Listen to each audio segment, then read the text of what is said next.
Larry is on the road again. I almost want to sing out, I want to break out singing, Larry. Yeah, So first of all, we have to go through the process. Which vehicle? I'm in the Cybertruck this time. You're in the Cybertruck. Okay. All right. Yeah, because I took the Model 3, the new Model 3, Right. down to Florida um, in the last trip, and because didn't have version 13 on the Cybertruck. But FSD is spookily good. I mean, I'm halfway down to Austin, probably I don't know, 900 miles behind me for the day, and it's just it drives itself. What can I tell you? It Yeah. drives itself. And which one? Yeah, that's on the Cybertruck. So you don't have that latest 13.8 or whatever. Cybertruck is dots 13.2.6. Okay. The others are .7. My two threes, my wife's three and my three are .7. But here's the big news, Anne. Okay. All right. Okay. Okay. Here's the big news. My wife has taken over on FSD 100%. 100%. So let me tell you why it's so important. She is reluctant to drive at night. Okay. Yeah. The result is she no longer takes herself out at night. She will only, I'll have to take her for a drive, or she'll call an Uber if she's going to a concert with a friend or whatever. Those days are over. On the weekend, we took her three and she drove us. We went to a jazz concert and then we went to dinner. She drove all there and back. And tonight, as I was driving into the hotel, I called to check in on her and she said, went out tonight, car drove me there, car drove me back. So that's quite a difference. And that's kind of what we've been talking about all these years is old people. We won't say that. She can't hear me saying this. Yeah, yeah. I will not tell her. No, I mean, it is so enabling. It is extraordinary. And last night, we took an 83-year-old friend of ours. She will not drive at night. And she could not get over what, we were telling her, and Jill was driving. My wife was driving. Yeah. Or not driving. Yes, so to speak. Yes. And we were telling, she was seeing what was happening. And now she's kind of figuring out, oh my God, I need one of these. So, and there's a functionality that, is it's not talked about at all, but it's a major, it could be there are a whole bunch of us old farts now. There's a huge number of us. Sure. Absolutely. And that's how it usually goes too. First is you won't drive at night, and then you're not very happy about even driving during the day, and then you don't drive at all. Or the kids tell you, sorry, Dad, you can't drive anymore. Well, I'll tell you that one of the worst days of my life, the two worst days of my life was when my parents passed, I sat with each one of them. Those were the two worst days of my life. But second only to that was the day I had to take my father's keys away. Yeah, yeah. And he would not let me. Yeah, yeah. And he would not speak to me for about a week or two. We're very close. We were very close. Right. Father and I. In our later years, we butted horns a lot when I was younger, but we were very, very close. And he had got himself lost for several hours. He and my mother lost in the car for several hours.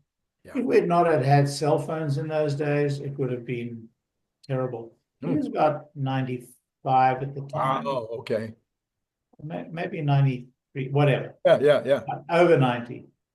And, I had to, when we finally figured out where he was, and he phoned me, he told me, and I told him to drive to the nearest street corner, park there, and read the street sign. Mm-hmm. Once he did that, I was able to locate it on the map. told them to wait there, drove there, and then they followed me home. So I said, Dad, give me the keys. Yeah. That was the biggest blow up we ever had, and he wouldn't speak to me for, quite some time. So the point is, he would have been able to tell the car where to go Right. and drive that. I mean, he would have been able to drive, I think, until he was 98, 97, 98, Yeah. easily. Yeah. Yeah, no, it's a complete game changer, and then of course that's just with regard to having your own vehicle. But then if you get to next level, which of course cybercab, Call the cybercab, yeah. and just call the cybercab and it takes you wherever. Yeah, Right, right. People like to have their own cars, they right. stop at the grocery store, pack the car, take the friend out. So until we become a true, cybercab nation, Right. the concept of this, our generation and all the generations after us, until the young kids of today, the ownership of the vehicle or the having of the vehicle will still remain important, although huge amounts will migrate to the cybercab or to the robotaxi. And then over time, owning a car will become, and even the young people today some of them don't get driver's license. That's right. Well, we, as you know, we got rid of one car, and so my wife has the car, and she's gone during the day, and I needed to pick up my prescription, and so I thought to myself, well, shall I? It's only 0.4 of a mile away. I could walk up there, but that was a particularly not a great day for weather, and I thought, well, I could just wait till tomorrow morning. It won't hurt anything. I'll just drive her car in the morning. It's 0.4 of a mile, okay? And then somebody mentioned this on X the same day while I was already going through these thoughts in my mind. If it's only $3 each way, I mean, I don't know what it would cost to go that 0.4 of a mile. 0.4 of a mile? It I don't think it's going to be $3. might even be less, right? And so what's the big deal? If I want to go, and if I want to go now, what's the big deal to call an Uber and have him go through? He's probably not going to be happy with me. Maybe he will. Those short drives. Well, actually, he will be, because he'll wait for you. So he'll drive you there, he'll wait for you, and he'll drive you back. It's not there are plenty of Ubers in your area. I guarantee you that will do that for you. But once it's a cyber cab, that'll be a no-brainer.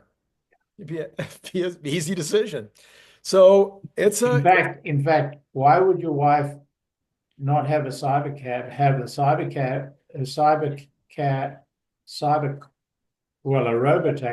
a robotaxi. Well, I mean, now what you can do is the car can take her to work, come back, sit here during the day, and then go back and fetch her. No, that's always been our plan. Our plan was always that she was going to send the car home. Go home. Vanished. During the day. Vanished. Vanish. It's only 6 miles. So no big deal. And that's been our plan for a long time, but we haven't quite got there yet. Maybe this year. Not far away. So we've been having all kinds of discussions. Larry, I think you and I talked about it a little last week about the rollout and stuff. I had a discussion which would have been on earlier today with Brian White. I think everybody's kind of coming around. I can't remember what you said last week. I think everybody's coming around to the idea that this will be at market rates. When it first comes out, it'll decide how much it can charge, just like you do at a hotel, or like Uber does. Uber decides how much it's going to charge based on the current situation. Well, my own sense is that the market rate is going to be the Uber rate currently, less 25%. Okay.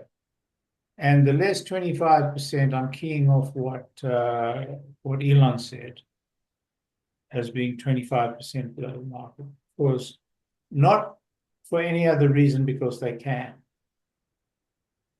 And I think they want to stick the flag in the ground. So I mean, everybody's got an opinion on this, Right, and right. and everyone's valid. My own sense is they're going to come in at a rate 25 cents, 25% below the current Uber rate. So it'll still adjust based on how many vehicles are around, or the time of day, whether it's an event or something like that. It'll still adjust up and down, but it'll kind of know what Uber would charge for it and just charge roughly 25% less. I'm not sure they'll do a variable rate. I mean, it could be, but my feeling is that it's probably going to be a flat rate.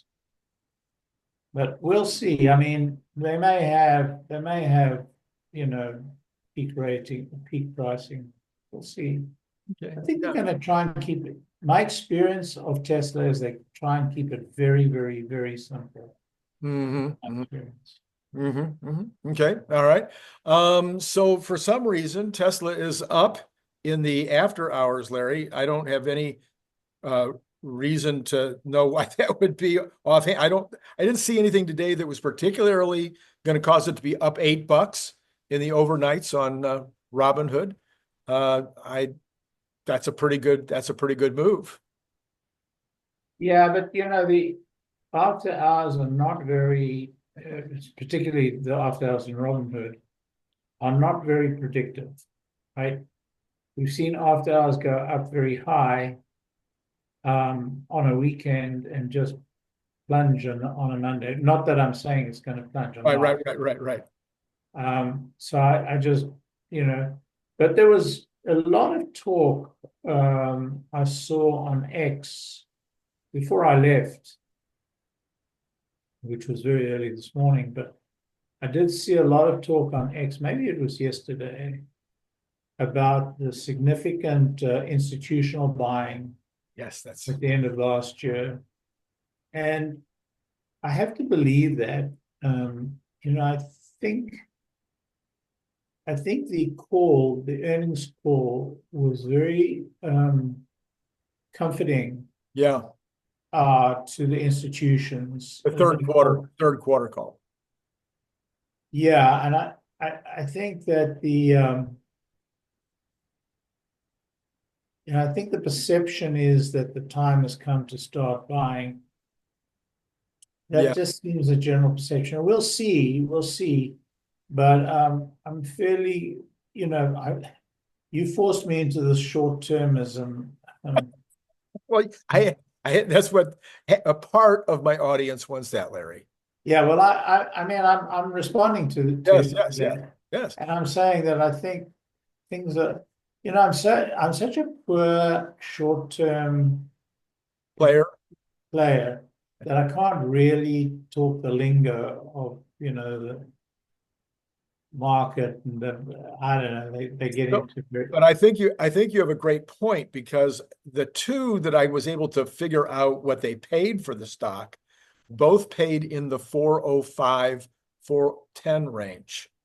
Now, some of the other ones, like the Texas teachers group that we heard about this morning, I wasn't able to figure out exactly how much they paid, or even how many shares they bought, but it was significant enough to get played up in an article this morning. A couple of the other was like 6 different institutions. But their filings must be out. I mean, I was on I don't have a normal natural way to chase that down. So all I did was put it into Grok, and Grok wasn't able to tell me. So I'm sure I can look them up for you and send you them. There's about 6 or 7 institutions or family offices that did. Vanguard made huge purchases. Vanguard Schwab and Vanguard, right, both made huge purchases in the quarter. Right. And like I say, a couple of the family offices were at 405 to 410. So that kind of is a statement by these sophisticated buyers that 405, 410 is a solid number that they're happy to jump in at. Don't you think? Yeah. All right. Let's see what else was in the news today. Not a whole lot. We talked about some stuff with Brian just a little while ago. One of the things was the semi trucks, more than expected being built. I keep going back and forth on that.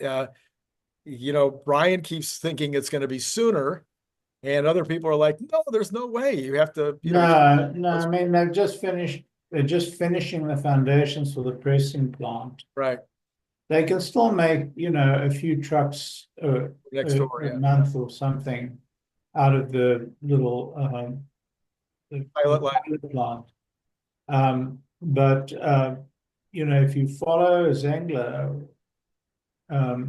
he just had a video out and he showed that they had finished or they were finishing the foundations for the pressing plant. Mm-hmm. And they're moving very fast at getting equipment into the plant. But I mean, that plant's not going to be ready for production in less than 5 or 6 months. Oh, 5 or 6 months. Okay. Yeah, and then they'll probably start trying to, dial in the production. I 5 or 6 months is a short period of time to get equipment into a factory, and the factory is not all complete yet. So maybe 8 months is. I think the end of the year they'll start dialing in production. Yeah. Mm-hmm. Maybe early next year. But there's nothing to stop them producing,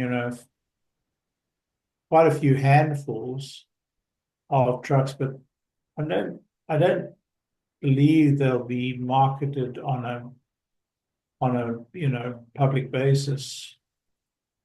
So we'll see. But I know everybody's telling us that it's going to be bulk production by the end, but I don't think so.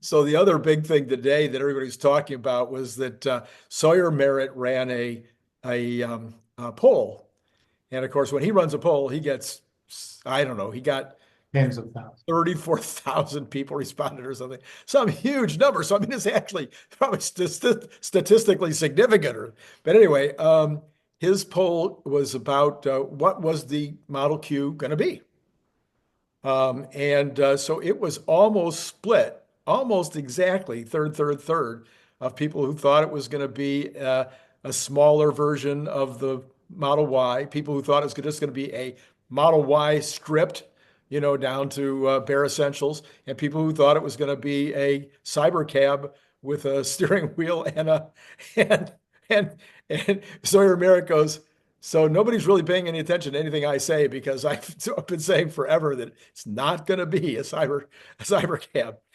Not going to be a cyber cab. And then and of course there was pictures today from Austin that were showing a camouflaged Model Y appearing car. And Brian White said a little while ago, impossible that it's a smaller version of a Model Y. That is a Model Y, but I don't know. Other people thought it might be a little smaller. I don't know if you had a chance to see that picture or make any judgments about I it. did see the picture. It's, there's not a lot of value add in trying to reduce the length of a vehicle. You're not going to save money because it's a couple of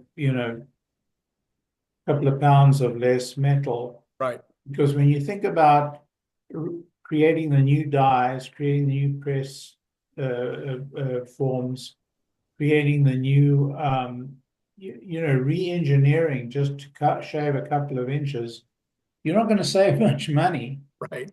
And then you're going to have to build an entirely new battery pack. I think if you think about it, if they were simply to reduce the range, they have to cut the weight. That's the key. Yeah.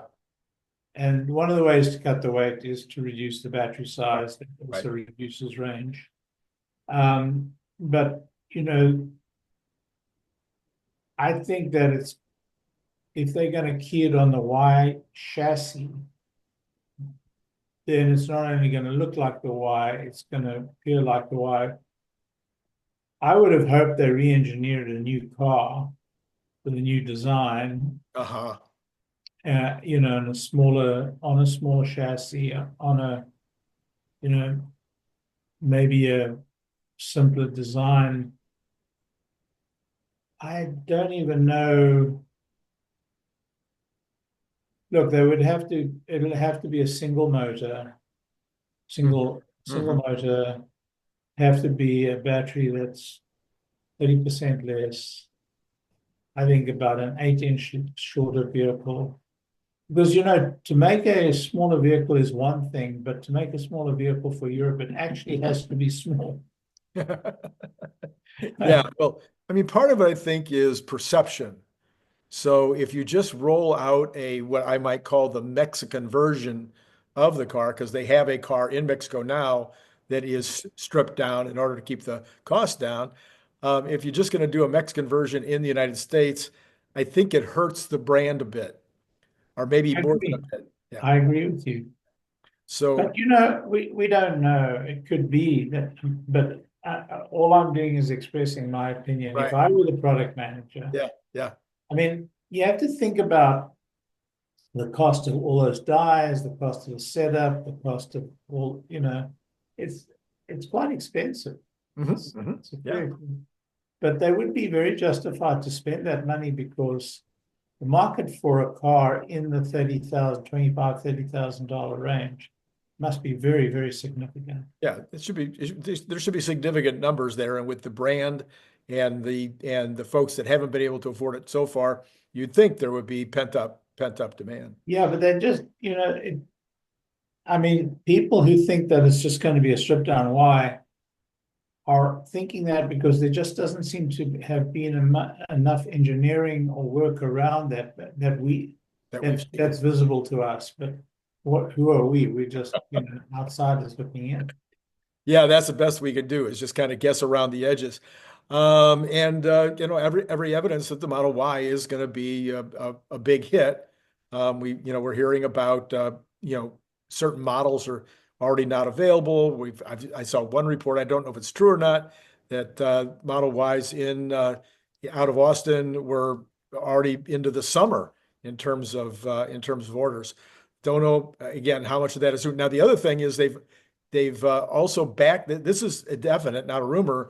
They've backed the first shipments in Shanghai into late February instead of in March. So they must have gotten the approvals from the Chinese government to go ahead and start shipping, and so that should help. First quarter numbers somewhat. Right. I saw Troy's numbers, which are not good, but I don't know if he took into account. I mean, it's possible. But Europe is really bad. I mean, Europe is down very, very significantly. Yeah, and I did a whole thing this morning on the politics of it, Larry. In fact, Brian and I talked a little bit about it too. I think the European politics are probably having some impact, but Yeah. but from the articles that I was reading, from the stats that I could find, I don't think the politics of the United States. I think it's a break even. I don't think there's any. I have a lot of evidence to that now. Okay. I'm driving through the South, Yeah. Mississippi, Yeah. Tennessee, Yeah. Georgia, um, North and South Carolina.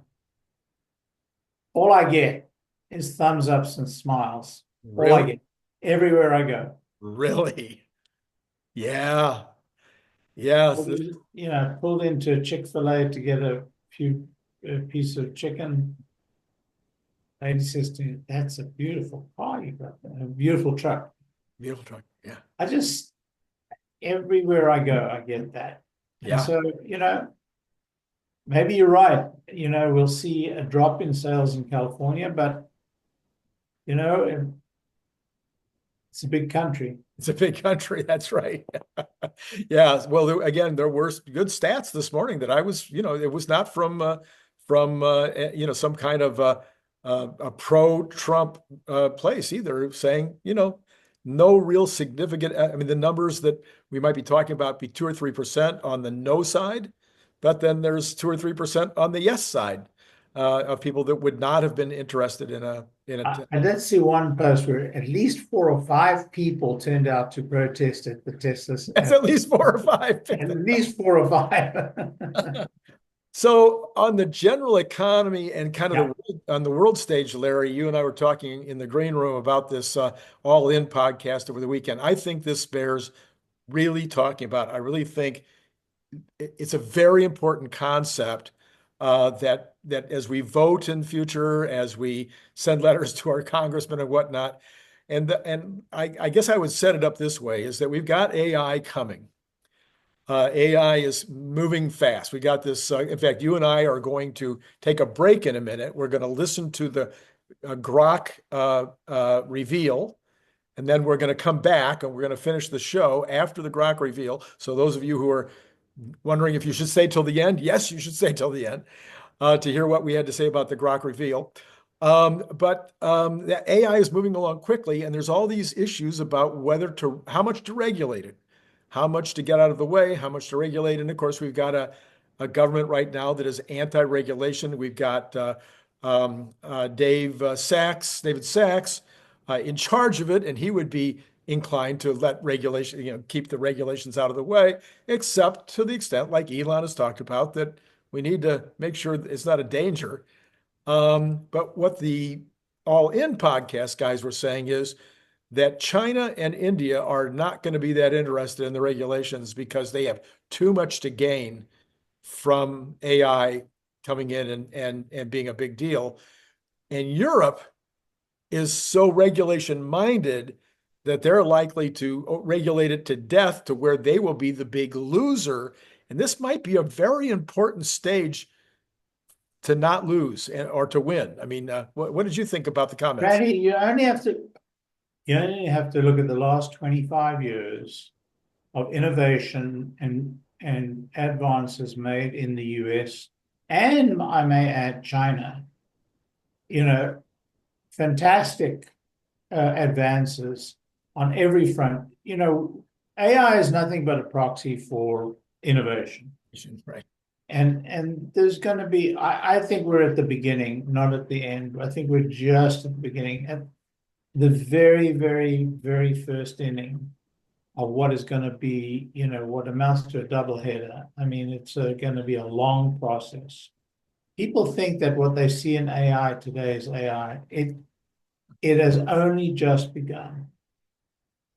And Europe has opted out, just as they've opted out of almost every single advance. UK is not as bad, but they're certainly not the United States. Right. And UK have got a lot of, they've got a lot of entrepreneurs, but it's really, really hard. But Europe is just impossible. The place is closed down. The European entrepreneurs who've got anything of value are coming to the United States. Yeah. China's a different matter. India, I love India. I spent a lot of time in India. I started a company in India. It did well. I sold out at a very early stage to Indian private equity, a very early stage, and it's gone on to do quite well. India is so hardbound, it's incredible. You think you've got regulation in this country. I mean, you think you've got regulation in in Europe. India makes, but there is an entrepreneur class there that is really outstanding, but they're not technical. The technical guys just haven't, those that have become entrepreneurs have come here to be entrepreneurs. For the most part. Yeah. So do you think, though, that does it sound to you, you're, way knows so much more than 99.9% of us about India. Are you hearing any thoughts that the government is maybe going to be more progressive in terms of getting out of the way of these kinds of no, because it's a federal government. The states are quite powerful. The central government shares that power. And so many of those federal governments, for example, Kerala, where I started my company, is communist. Communist trade-off with the non-communists fairly frequently in terms of leadership in an election, but it's an outright communist party. It's not even called socialist, it's called Communist Party, and they become, like, so Kerala is a big. It's not a big state, and it's not like the top technical state. But there you go. India, I love India, and I spend a lot of time. I just enjoy the place, and I enjoy very much working with the young Indian technologists Mhm, mhm. in India. They are outstanding. But my gosh, to get something done in India, you need many, many, many pieces of paper. Many pieces of paper. So what you're really telling me is that the world economically is really just the United States and China. I think that's true. It ain't Russia. There's there there's uh, Japan, and we switch sides, right? There's Japan and there's Korea. They play kind of bit roles. That's about it. Yeah, yeah. Isn't that interesting? Yeah. So Europe, I mean, we hear a little bit right now about Poland coming on strong. Some of the other Eastern European countries think that they're, going to be the rising stars. The Scandinavian countries also seem to be doing better than some, but Those countries are very low in population. right, small populations. Yeah. So, when you look at countries at the top of at the apex, at the, top of the pyramid, you really have to think about the large population Right, countries. right, right. So, you're not going to get, but, if you look at China and Russia and you're looking at dramatically falling populations, demographics are terrible. Right, Demographics in Korea are disastrous. right, right. Demographics in Japan are disastrous. They're the leader. They started it. They started, and then you got Europe, where the demographics are terrible, except for the burgeoning Islamic population, and Yeah. the Islamic population are not they're not a positive influence as a whole. They're an extraordinarily negative influence, and yet Europe is stretching itself to protect them while they're, really setting up a Sharia nation within Europe. Yeah. So you've got left, the United States, and what is making the United States so dynamic is immigration. Yeah. I hate to tell you this, but that's really it. Yeah. And so we've had a lot of negative immigration, but we've had that problem in the past. People will integrate. Now, the woke movement tried to get them to stop integrating, but over time they'll integrate. The woke movement will die. They'll integrate and they'll become American, and it'll continue. So I think there's a lot of pluses for the United States right now. The biggest problem we have is we do not manufacture. Yeah. And we have to get back to making things. And Elon has taught us that we can make things better than anybody else in the world. We just have to get down to it. Yeah, and I think Larry, I'm going to take a little victory lap here, and I maybe I got you wrong at the time, so maybe I shouldn't, and it's late, and you've been driving all day, so I might be taking advantage of you, but I remember you giving me a hard time about strategic manufacturing a while back, and it looks to me like Musk and Trump and most of the administration that are coming in right now are really concentrating on their strategic products and minerals. That's where they're really trying to make sure that the United States is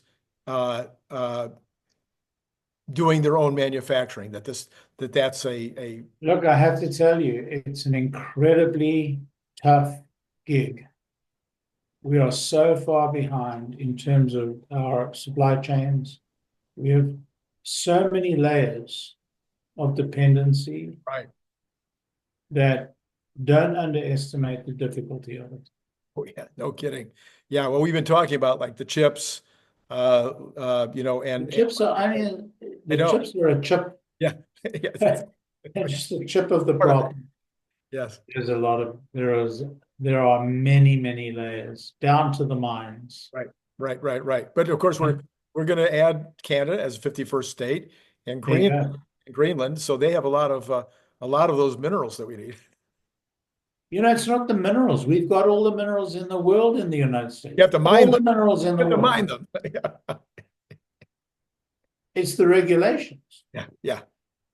All right, we got to drop because we've got That's right. All right. So I'm going to put this on pause. I'm going to make sure I hit the right button here.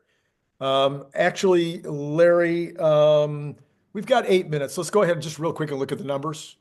Oh, good. Okay. We'll just check what the what's wrong with my phone here? Keeps on locking me out. So now Tesla is up $9 in the overnights, they call it. So up $9 there. So that's good news. But the bonds, Larry, we've talked so much about the bonds. But however, you and I are being on that one, we get to take a joint victory lap because everybody else gets it now. I don't care what program you're listening to. They're all, huh? Am I right? They're Yeah. all talking the bond market now as being the key. Even the Fed and Yeah. Trump and everybody's talking about the bond market. So we're up though 3.7 basis points in the pre-market to 4.515 again, back over 4.5. That's not a happy look, Larry. Look, I'm not complaining. Yeah, it's You're good going to for get some me. more of It's those. bad. But you know, the pointer is not good for the economy. No, no. So, but I'm really believing that we're getting close to when they're going to believe that the effort by Elon and Doge, they need. I continue. This is my two-part deal. They need a few more judges to make the right decisions, and they need the Republicans in Congress to make the right decisions. I think the judges can make all the wrong decisions that they like. I think the sooner we get this in front of the Supreme Court, The better. Huh? Yeah. the better, because I think that this will, I think there are several decisions that we need the Supreme Court to come to. So the more they oppose more aspects of what Doge are doing and what the president is doing, Right. the better. Okay. All right. We Well, need to get this to the Supremes as soon as possible. and they've already taken one of them, an emergency application today. Good. So we'll see if that one gets accepted. Okay, so anyway, the bonds hopefully will soon be heading in the right direction. Oil is also heading in the wrong direction tonight, Larry. I'm 2 for 2 here on this. It's up 71 cents, but that's not too bad. We're sitting at 71.45 for Texas Intermediate. So Yeah. I keep thinking it's going to be under 70, but so far it's resisting. It's resisting all my pressure. I'm trying to put pressure. Verbal pressure. So fun. It's going to be so fun when the Democrats say, "Oh, look at all this Trump inflation."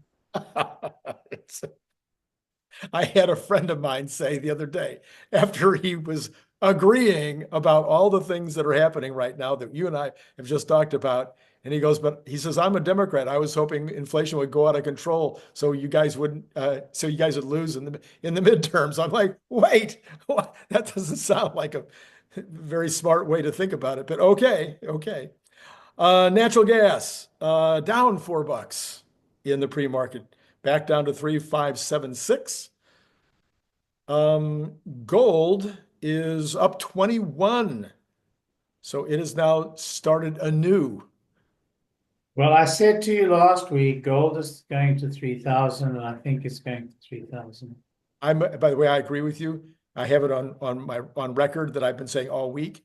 It's going to 3. Okay. Okay. So you heard it from me first. I did. I said, Larry's right on this one. He's right most of the time. That's why he's so much richer than me.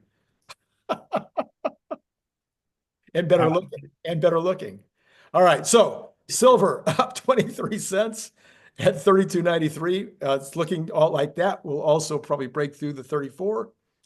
I've been predicting that for a very long time, but so far it hasn't happened. Copper down a little bit, right in the middle of the trading range, though, $4.60. But the copper, Larry, definitely now, lots and lots of conversation. It's about all the stuff that's got to be built. So we may not be able to use it as the canary for the next few years because it's just. That is the canary, that is the indicator. Yeah. And industrial production is going to go up. We've got to drop because look at the time. Okay, all right. Let's do equities. The Dow up 48, S&P up 13, and the Nasdaq up 65. So slight increases in all of those. After Grok gets done doing their thing, the market should all be just exploding. All right, Larry, let's drop, and I'll see you in a few minutes. Okay, so Larry and I just watched the Grok 2, and maybe you guys have watched the Grok 3. Grok 3. Yeah. Grok 3 presentation. Very impressive. My first thought was never bet against Elon Musk. Larry, what were some of the things that went on on your mind as you're watching the presentation? Well, we're seeing this evolution of the AI world, and this is kind of more of the same, climbing up that the performance curve. I think there's some breakthroughs to be done, so there's some more science to be done. The breakthrough that there needs to happen is we've seen a lot of developments in the field. Some I can talk about, some I can't talk about. But the work that and one of the things I kept thinking about during this presentation was the work that Google's doing with their with their evolutionary paper called Titans, which is the idea of the training and the inference in a continuous loop, so that the more you use the tool, the more it trains itself with updating itself with the use that you do in a kind of relay race. And it occurred to me that this may be some facet